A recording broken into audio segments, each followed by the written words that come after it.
అందరికీ నమస్కారం. మనందరిలోనూ కొన్ని భయాలుంటాయి కదా, అవి మనల్ని ముందుకు వెళ్లకుండా అడ్డుపడుతూ ఉంటాయి. ఈరోజు మనం అలాంటి ఒక అడ్డంకిని ధైర్యంగా ఎలా ఎదుర్కోవచ్చో నేర్పే ఒక చిన్న ఏనుగు కథలోకి వెళ్దాం.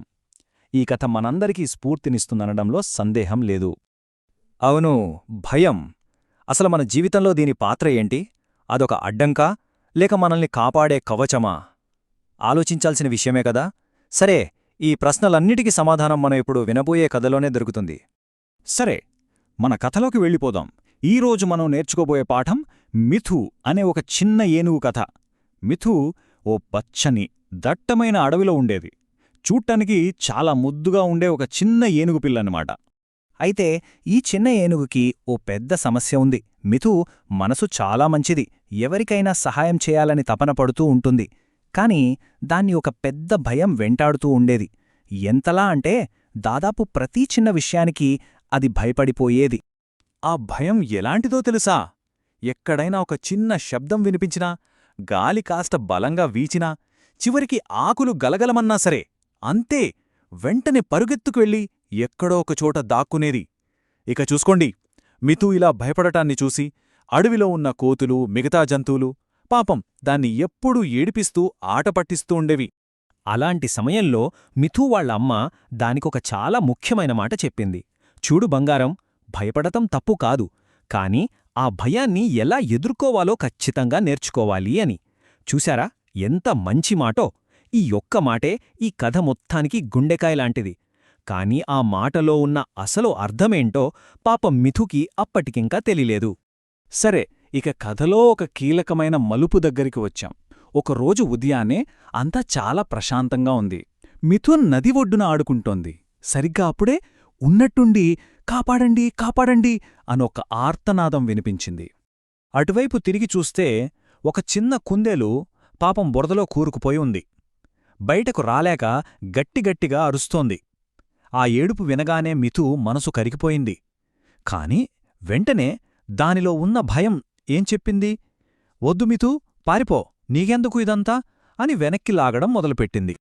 చూడండి, ఇక్కడే మెదుల్లోపల ఒక పెద్ద యుద్ధం మొదలైంది. ఒకవైపు భయం, వద్దు, నా వల్ల కాదు అంటోంది. ఇంకోవైపు దాని మనస్సులో ఉన్న జాలి, కరుణ, లేదు, నేను ఖచ్చితంగా సహాయం చెయ్యాలి అంటోంది. ఈ రెండింటి మధ్య మిథున్ నలిగిపోతోంది. సరిగ్గా ఆ కన్ఫ్యూజన్లో ఉన్నప్పుడే తనకి వాళ్ళమ్మ చెప్పిన మాటలు గుర్తొచ్చాయి. ఆ మాటలు ఒక మంత్రంలా తనలో ఎక్కడో మూళ్ల దాక్కున్న ధైర్యాన్ని బయటకు తీసుకురావడానికి ఒక తాళం చెవిలా పనిచేశాయి. అంతే, మిథు ఒక పెద్ద గట్టి శ్వాస తీసుకుంది. ఏమైతే అదైంది, ప్రయత్నిద్దామని నిర్ణయించుకుంది. అలా ముందుకెళ్ళి కుందేలును బయటకు లాగడానికి తన తొండం చాచింది. నిజానికి అప్పుడు కూడా తన తొండం భయంతో వణికిపోతూనే ఉంది. కాని తన మనసులో ఒకటే ఆలోచన, ఇప్పుడు నేను వెనక్కి తగ్గితే ఈ కుందేలు పాపం ఇక్కడే ఉండిపోతుంది అని. ఆ ఆలోచనే దానికి బలాన్నిచ్చింది. ఫైనల్గా మిథు ఆ కుందేలును సేఫ్గా బయటకు లాగేసింది. ఇక ఆ కుందేలు ఆనందం చూడాలి, గెంతులు వేస్తూ సంబరపడిపోయింది. అయితే కథ ఇక్కడితో అయిపోలేదు. అసలైన పాఠం, అసలైన విషయం ఇప్పుడే బదలవుతుంది. అదేంటంటే, నిజమైన ధైర్యమంటే ఏంటి? అప్పుడు ఆ కుందేలు మిథుతో అంది, థాంక్యూ మిథు, నువ్వు చాలా ధైర్యవంతురాలివి అని. ఆ మాట వినగానే మిథుకి ఒక రకమైన ఆశ్చర్యం, కన్ఫ్యూజన్. నేనా? ధైర్యవంతురాల్నా? ఎలా? నేను సహాయం చేస్తున్నంతసేపు భయపడుతూనే ఉన్నాను కదా అని తనలో తానే అనుకుంది.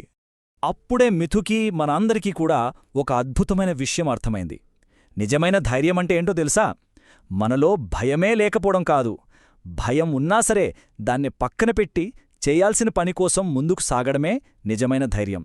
ఆ రోజు మిథుకి ఈ గొప్ప పాఠం అర్థమైంది. చూడండి, ఆ ఒక్క సంఘటన తర్వాత మిథు జీవితం పూర్తిగా మారిపోయింది.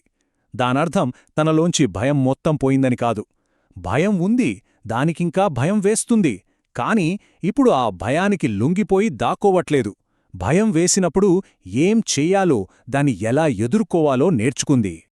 ఈ కొత్తగా నేర్చుకున్న పాఠాన్ని మిథు తన పనుల్లో చూపించడం మొదలుపెట్టింది. ఎక్కడైనా పక్షిగూడు కింద పడిపోతే దాన్ని తీసి జాగ్రత్తగా చెట్టుమీద పెట్టేది. ఎండలో అలసిపోయిన జింక కోసం తన తొండంతో నీళ్లు తెచ్చి ఇచ్చేది. ఇలా తనలోని భయాన్ని ఎదుర్కొంటూ ఇతరులకు సహాయం చేస్తూ నిజమైన ధైర్యవంతురాలిగా మారింది. ఇదంతా చూస్తున్న వాళ్ళమ్మ ఒక్కరోజు మిథు దగ్గరకొచ్చి ఎంతో గర్వంగా అంది, చూశావా, ఇదే నిజమైన ధైర్యం బిడ్డా అని. ఈ మాటలతో మిథు ప్రయాణం పూర్తయింది. ఒకప్పుడు భయంతో వణికిపోయిన ఆ చిన్న ఏనుగు ఇప్పుడు ధైర్యానికి ఒక ఉదాహరణగా నిల్చింది. సో మిథు కథ మనందరికీ ఒక చాలా చాలా ముఖ్యమైన పాఠాన్ని నేర్పింది కదా. నిజమైన ధైర్యం అంటే భయం లేకపోవడం కాదు, భయంతోనే కలిసి ముందుకు సాగడం. ఇప్పుడు ఒక్కసారి ఆలోచిద్దాం, మన జీవితాల్లో మనల్ని ఆపుతున్న భయాలేంటి? వాటిని ఎదుర్కొని ఆ ధైర్యం వైపు మనం వెయ్యాల్సిన ఆ మొదటి అడుగు, ఆ ఫస్ట్ స్టెప్ ఏంటి? ఆ సమాధానం ఎక్కడో లేదు, మనలోనే, మనందరిలోనే ఉంది.